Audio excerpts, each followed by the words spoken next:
What if I told you that a single presidential signature could erase trillions in US debt overnight? That buried deep in obscure monetary laws from the 1930s lies a mechanism so powerful it could reset the global financial system in 24 hours? And what if I told you that during Donald Trump's presidency, economists quietly debated whether he might revive a forgotten tool? A gold revaluation order that could instantly push the price of gold to $10,000, $15,000, even $20,000 an ounce, a move so drastic that almost no one talked about it publicly. Today, we're going to break down the math, the history, and the shocking ripple effects of a gold revaluation, and why some analysts believe it is the financial wild card every president secretly keeps in their back pocket. But to understand how this power works, we need to go back to the moment America rewired money itself. The idea of a gold executive order isn't new. It dates back to 1933. When Franklin D. Roosevelt used Executive Order 6100 to seize gold, revalue it, and effectively reset the U.S. financial system during the Great Depression. At that time, the U.S. was bleeding gold reserves. Banks were collapsing. Confidence in the dollar had evaporated. So FDR did something radical. He changed the price of gold from $20.67 to $35, a 69% jump, achieved with a single pen stroke. That one revaluation quietly created billions in new government assets, strengthened the Federal Reserve, and reflated the economy. And it established a crucial precedent.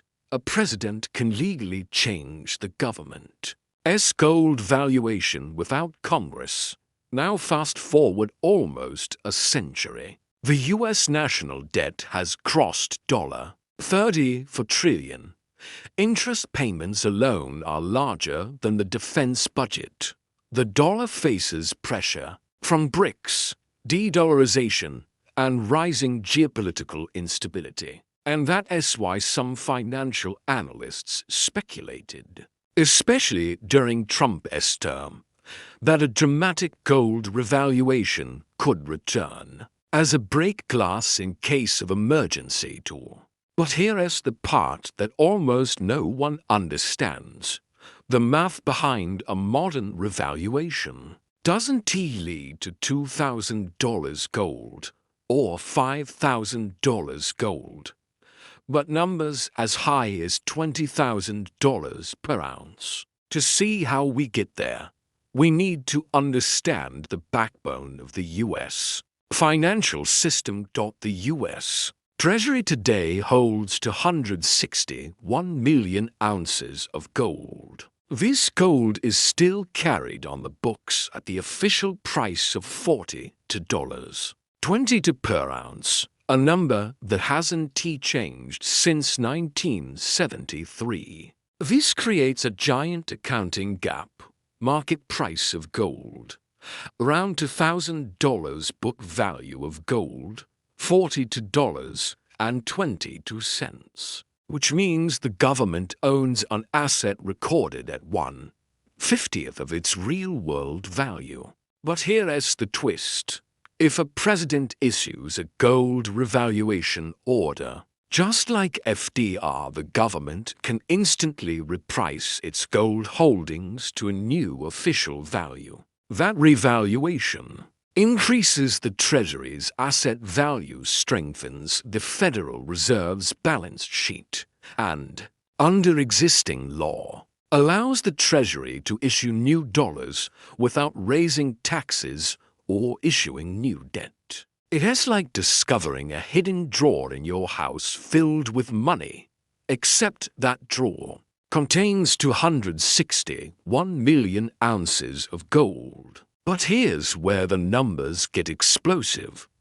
What would a modern revaluation look like? Let's run the math. 1 year of interest payments, a major stimulus package, a partial debt restructuring. But to fix the entire system, we need to go higher. Scenario 2.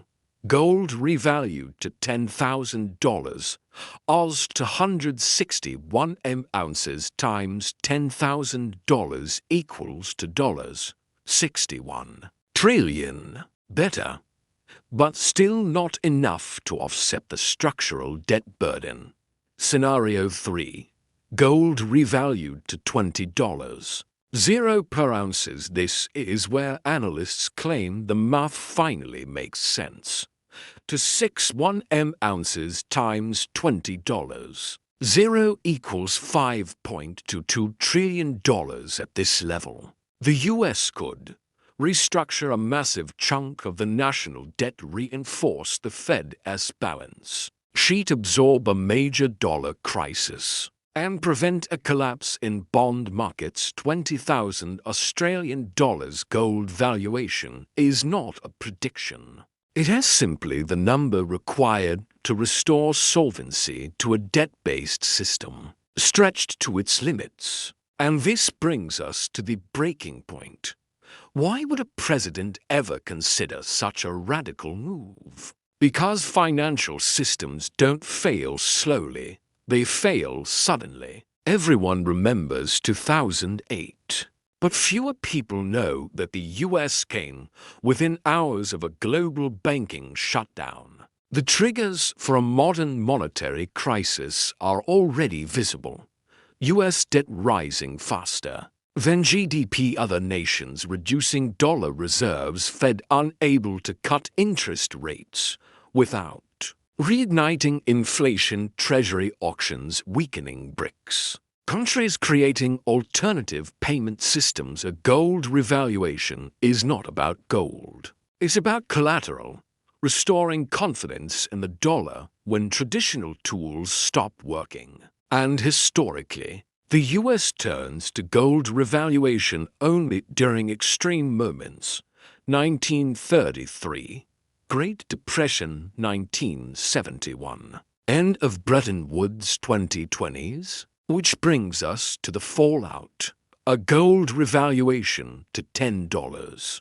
0 or $20,000 would trigger global shockwaves. Winners: US government suddenly solvent again. Federal Reserve balance sheet, gold holders, mining companies, commodity-based economies. Losers: dollar savers, bondholders, foreign creditors, countries holding US treasuries. Emerging markets dependent on dollar liquidity, prices for everything, energy, food, imports, would reset. It wouldn't be hyperinflation, but it would be a monetary regime change. Every past gold revaluation reshaped the global economy.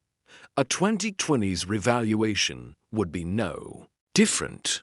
And here's the twist. The US could do it unilaterally. No permission required. No international negotiation. Just a signature. For years, policymakers have tried to fix America's financial imbalances with QE, zero interest rates, massive fiscal stimulus, repo interventions, bank bailouts, inflation targeting, yield curve control. Each solution created the next problem. Debt rose, asset bubbles expanded, inflation surged, confidence weakened, and eventually, every system reaches a point where conventional tools lose power. That is why some economists argue a gold revaluation is the reset button left at the bottom of the financial toolkit. Not a plan, not a prediction, but a last resort. Look around the world. Today, Japan is fighting a collapsing yen. Europe faces stagnation. China struggles with real estate debt.